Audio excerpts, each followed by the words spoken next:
Hello and welcome. I'm Imran Gardner, sitting in for Riz Khan. The acclaimed film Africa United takes a light-hearted look at some of the continent's most pressing problems and asks, how can Africa reconcile its divisions? The story is about the adventures of 5 plucky kids who sneak off from home and decide to travel thousands of kilometers for the Football World Cup in South Africa. 5, 6, 7, 8, 9, 10. Where are you guys going? We're going to the World Cup, South Africa. Are you serious? You know, my parents would kill me if they knew I was even thinking about this. The next time your parents see you, you will be doing your silky skills in front of Mr. and Mrs. Obama. You don't look much of a team. Give us a chance to prove it. Hurry up! Guys! Be careful, Dudu. 10 days till kickoff. You need to move faster. The jungle is not big enough to hide it. We don't have to do this, just so I can kick a ball in the air. It's not about you. It's not about me. It's about us. We are a team. Africa United. On today's show, we'll be talking about Africa United and its message. Remember, you can call in with your questions and comments. We also welcome your SMS and emails on the show. Well, joining us now is Debs Gardner-Paterson, Director of Africa United. She joins us from Krakow in Poland. Also with us is actor Emmanuel Jal, who plays the character of a rebel called Tulu. Jal is a former child soldier who fought in Ethiopia and Sudan. He's in New York. Welcome to the show, Debs and Emmanuel. Emmanuel, if I could start with you, is the film about Africa as you would like it to be, or Africa as it is?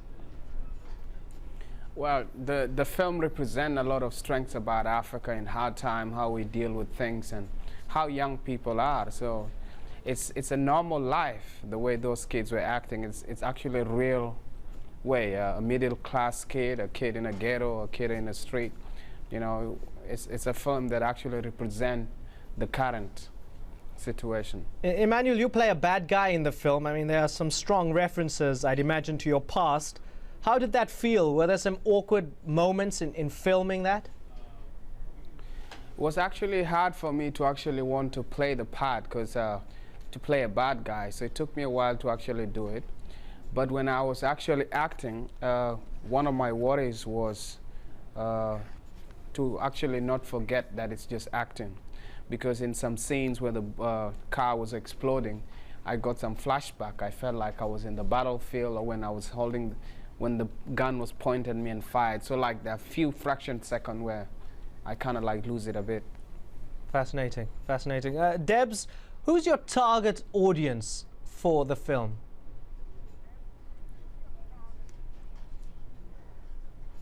It was an interesting one. We had two really. One was to make a universal Western film that would play well internationally, just a fun story with characters that you don't normally sort of see playing those kind of roles. And another one was an African audience, both kind of in Africa and diaspora. I don't look it, but I'm 4th generation Rwandan and have spent a lot of time in Rwanda and Africa, and the feeling of the role that African kids are allowed to play and African characters are allowed to play in cinema is too often restricted to the enemy or the victim. And so we wanted to tell a real hero story about a new generation of Africans for whom anything's possible.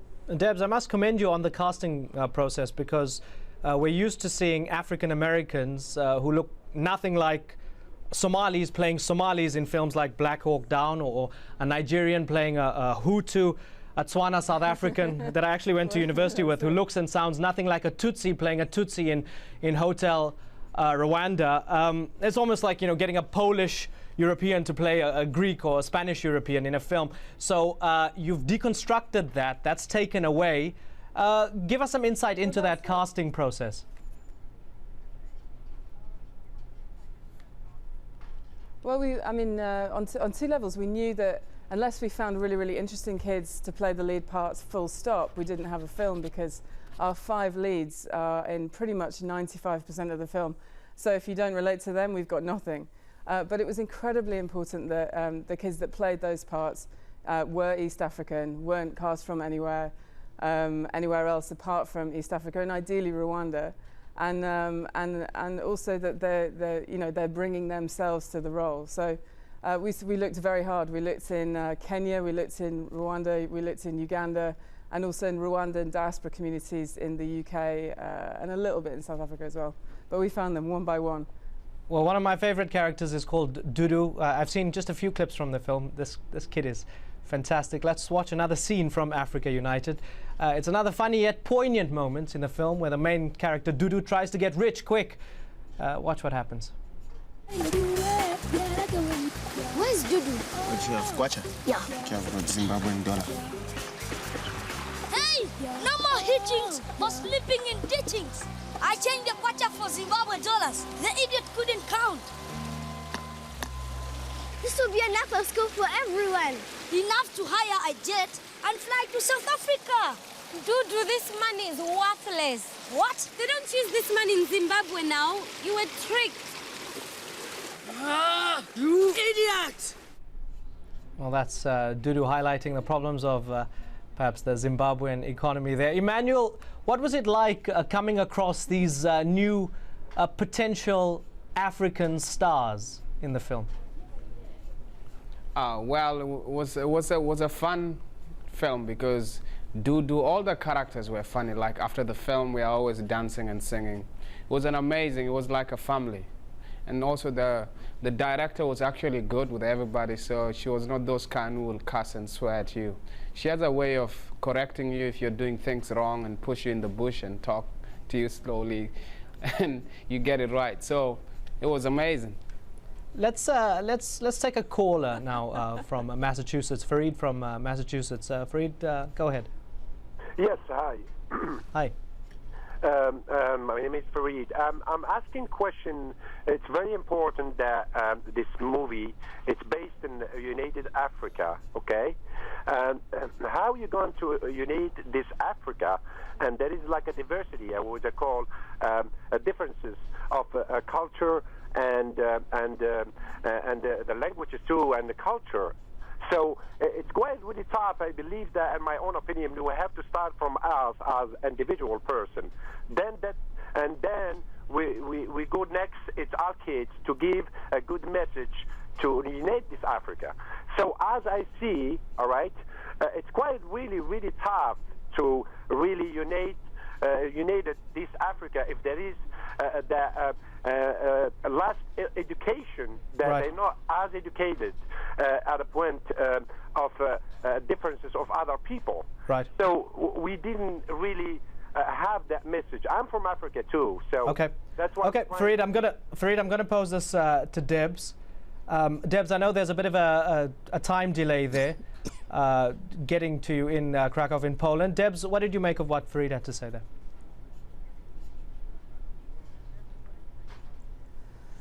I mean, he makes a really good point, and it was something that was very important to us in putting the film together.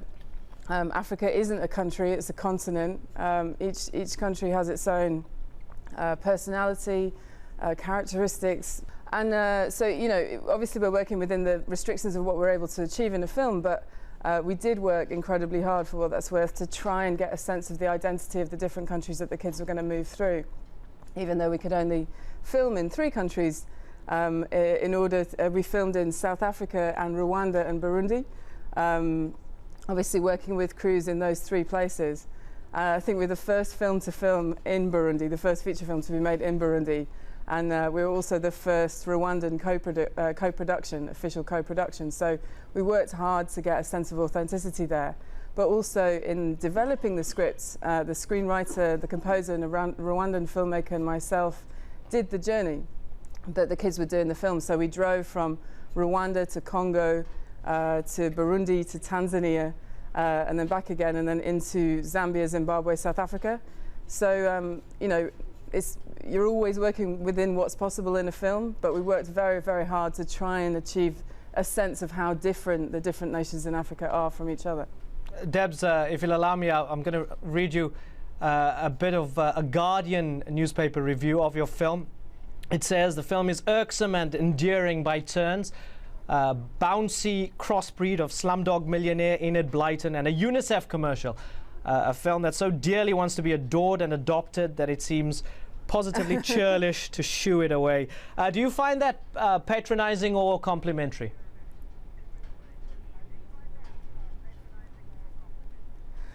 No, I didn't love that review. The UNICEF commercial. I feel like if you want to take that away from the film, you can. We touch on different issues, mostly coming from a sense of what we'd experienced in the kids that we'd hung out with, wanting to. Do you know the fundamental thing that we wanted to do with this film was try and humanize some of the issues that I think become very, very distant and disparate. When you're watching the TV in the West, I think you look at. You can't imagine what must it be like to be a kid that's been affected by AIDS, or a kid that doesn't have parents, or a kid that's never been to school, or that has fought in a war. And I think the opportunity that film presents is to be able to connect on a human level with somebody in a situation you wouldn't have been in. So I think that's what we were trying to do. I think we were trying to take a form, the Quest movie, the Road movie, and put it in a context that normally is very, very disparate from what we're allowed to see. Emmanuel, sorry to interrupt you, an emotional Debs. connection. So.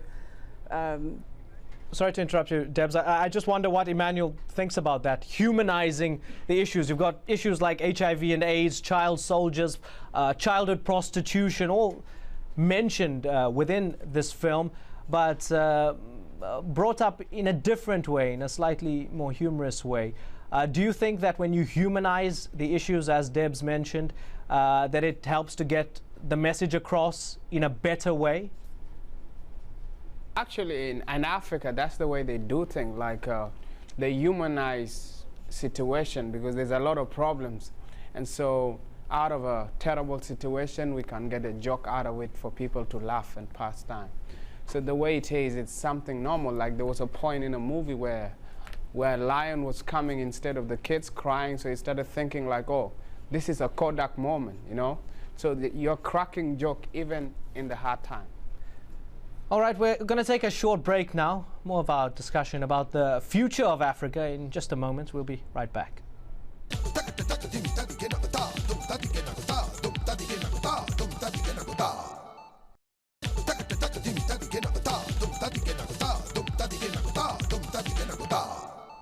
Welcome back. We're discussing the film Africa United and its message with director Debs Gardner-Paterson, who's in Krakow, Poland, and actor Emmanuel Jal, who joins us from New York. But before we get going, let's take a look at another scene from the movie. This one is about the main character, Fabrice, who, as we know, has run off from his home in Rwanda to go to the World Cup in South Africa. But his mother does not know, she doesn't know that he's actually left and gone to SA. When she calls him, here's what happens. Hello. Fabrice, Ma. you're okay? I'm okay. Fabrice, what's going on? You went to a football trial. Yes? Why would you lie to me?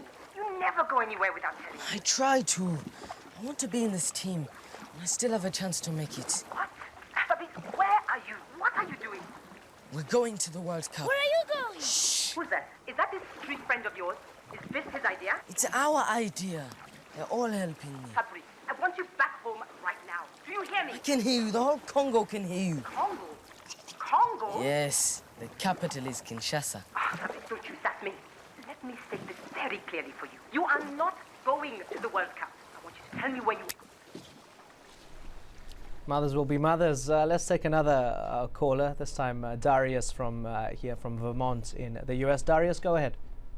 Thank you. I really wanted to ask Deb, Deb, it's a beautiful work.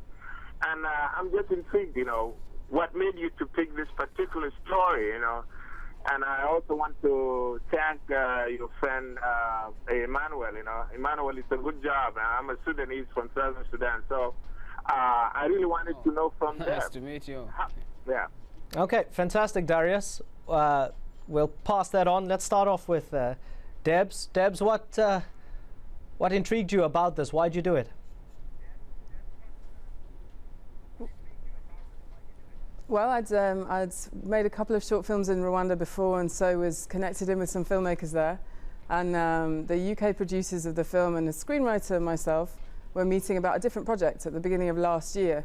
And when the Rwandan producer, a guy called Eric Kabera, got in touch with us and said he'd had this idea about some Rwandan kids walking to the World Cup, and all four of us in the UK just thought, that's brilliant. It's such an opportunity to tell a different kind of film.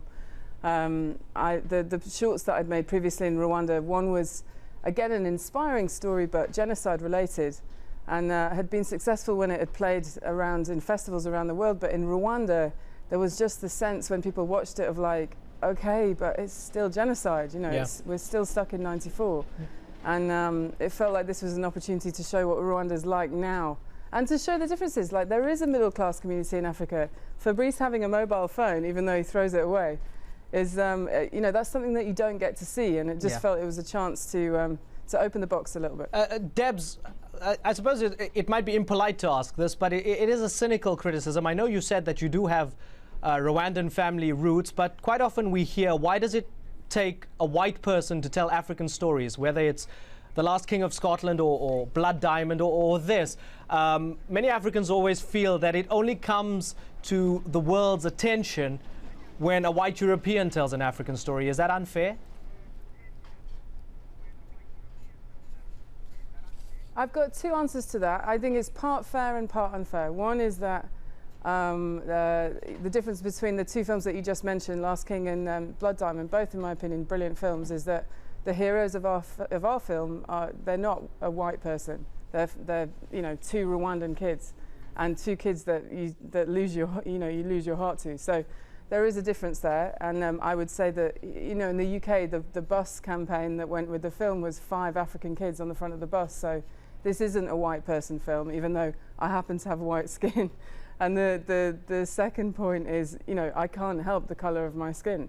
If I'd come out of a different mum, I'd look differently. I was made in Taiwan. I was educated in the UK and in India, and my mum was born and brought up in Rwanda. So, you know, I look this way, but my passport and my background, my history tells a different story. So, you know, we're part of it. We made every effort to collaborate with filmmakers in, as I said, South Africa, Rwanda and Burundi.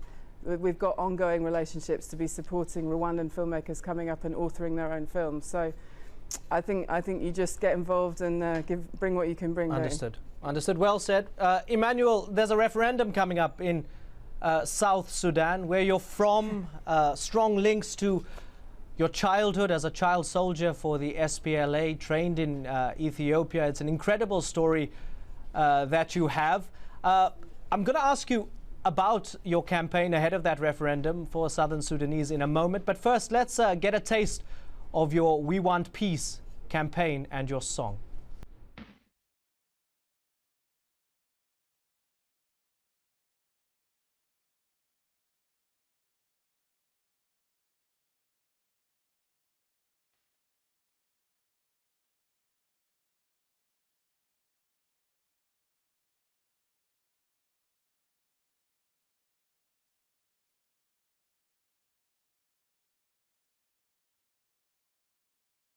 Emmanuel, you've got some real celebrity firepower, not only with yourself and your own charismatic personality, but also in terms of George Clooney and others, and this We Want Peace campaign ahead of that referendum in South Sudan. Will you be going yourself to vote? Yeah, actually, I'm going to be voting. And the campaign that I'm doing is to raise awareness. And so that's why I'm getting collaboration with presidents. Like the president of Brazil was involved. We have President Jimmy Carter. We have got Richard Branson, Alicia Keys. We've got many people involved, like even Kofi Annan also is involved in it. Just trying to get anybody who can help me create awareness, and we pass the message out and make sure next year everybody focus on it. I don't want my country to go back to war. You want, I mean, just to be absolutely clear, you want to ensure that there's no violence when, as expected, South Sudan votes for independence. That's at the crux of the message, isn't it? The thing is like we have a government that has a history of committing genocide and also wouldn't want the Southerners to actually vote.